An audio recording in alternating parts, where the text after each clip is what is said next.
On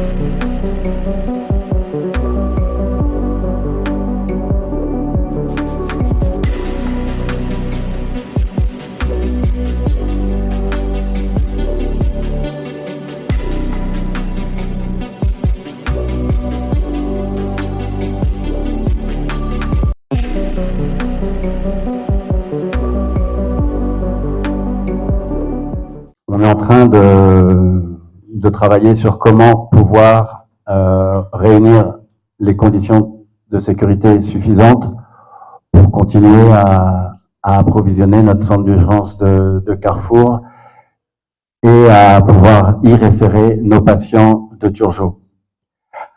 Actuellement, on n'a pas les conditions réunies et on est à un stade de consultation avec les autorités tant gouvernementales que non gouvernementales. On étudie différentes manières de pouvoir se repositionner, tant géographiquement que sectoriellement. Tout ça, c'est encore vraiment à l'état d'ébauche et je préfère pas trop m'avancer là-dessus. Mais globalement, on peut décider de fermer complètement Carrefour et Turgeot pour se redéployer en province, dans différentes zones du pays, ou éventuellement de faire des programmes qui nous mettraient peut-être moins à risque des différentes opérations qui nous ont menacés ces derniers temps. En ce qui concerne le statut de nos employés pour ces deux centres, les contrats courent encore, les baux courent encore. Nous n'avons pas fermé, nous nous désengageons dans l'espoir que nous pourrons retourner travailler là-bas s'il y a une amélioration significative des conditions sécuritaires. Cette amélioration significative, pour être honnête avec vous, on ne l'attend pas vraiment quand on regarde l'évolution du contexte ces jours-ci. On n'attend plus vraiment de promesses des autorités. C'est pas le premier incident dont MSF est victime. Donc là, pour rappeler, on s'est quand même pris plusieurs rafales qui ont impacté de 15 balles notre convoi de véhicules. Je ne pense pas que les autorités haïtiennes soient en mesure de nous promettre que ça ne se reproduira pas, et il serait un peu naïf de notre part de le croire. Donc, qu'est-ce qu'on attend pour pouvoir se réengager à Carrefour et à Turgeot? On est en contact permanent avec les autorités sanitaires, et aussi on est en contact très régulier avec le gouvernement. Maintenant, s'attendre à ce que cette menace de violence qui pèse sur nous cesse, je pense qu'on a besoin de vous pour ça. On a besoin de vous, on a besoin de toute la population haïtienne, et on a besoin de tacler la désinformation qui circule et dont on est victime.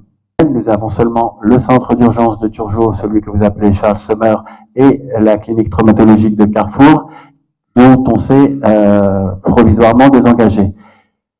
Est-ce qu'il y a une possibilité que l'on se réengage dans ces structures avant 3 mois? J'aimerais beaucoup.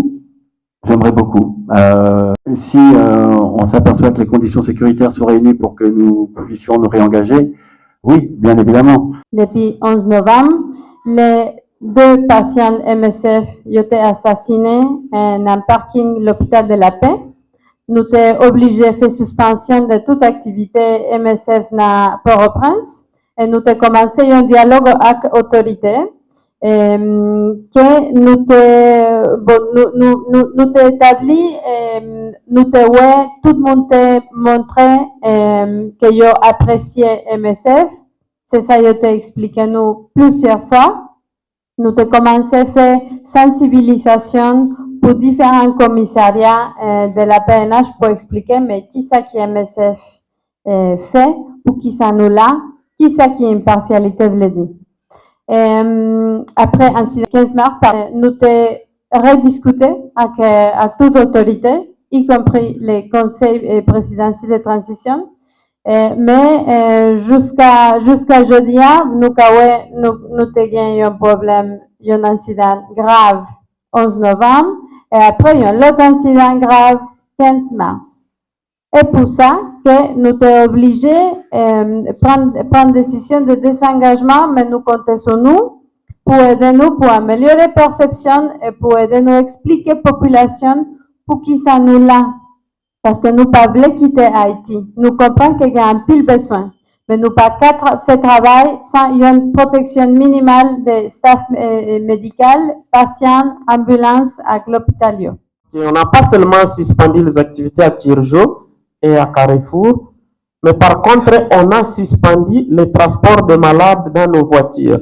Et ça nous inquiète beaucoup, parce que les derniers incidents qu'on a eu, on est victime quand on transporte les malades ou quand on transporte le personnel. Donc, du coup, pour éviter cette perception des voitures qui transportent les bandits, on compte sur une grande sensibilisation et un changement de perception pour qu'on reprenne le transport des malades. Donc aujourd'hui, on soigne que les malades qui se présentent chez nous et malheureusement, on ne peut pas assurer le transport des malades et du coup, les voitures qu'on a, c'est des voitures aujourd'hui qui transportent du personnel MSF, mais pas des voitures pour transporter les malades. On serait heureux que la situation change et qu'on recommence à transporter les malades parce que le transport des malades, c'est important pour sauver des vies parce que, comme vous le savez, il n'y a pas beaucoup de moyens de transport médicalisé des malades. Aujourd'hui, on a commencé la collaboration avec la CAN, le Centre d'ambulance national, qui nous aide beaucoup, mais ce n'est pas suffisant parce qu'ils n'ont pas des moyens pour répondre à tous les besoins de transport des malades.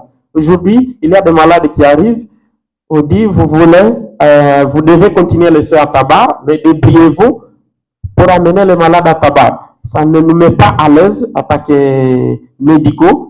Et par contre, on veut que cette situation change et qu'on commence à transporter les malades dans des conditions appropriées.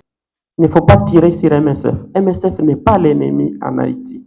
La population a besoin de MSF. Par rapport au choléra, c'est une situation en cours. Il y a des cas de choléra dans plusieurs sites.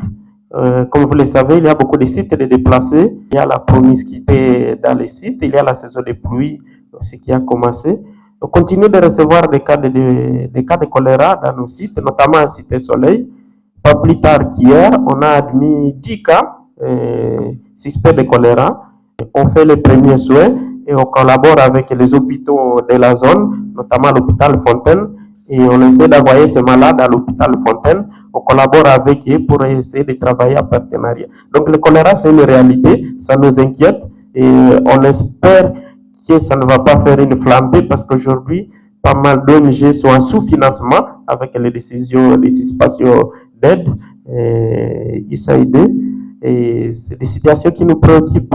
Et tout ça mis ensemble, c'est ce qui me pousse à dire la population a besoin de MSF. On a l'avantage de ne pas avoir cette obligation d'avoir l'aide institutionnelle. Nous, nos aides sont des aides privées. On n'est pas là avec bailleur de fonds. Et je pense que c'est le moment où la population haïtienne a besoin de MSF. Et on ne veut pas qu'on soit ciblé comme ennemi, alors que Haïti a beaucoup plus besoin de MSF à ce moment.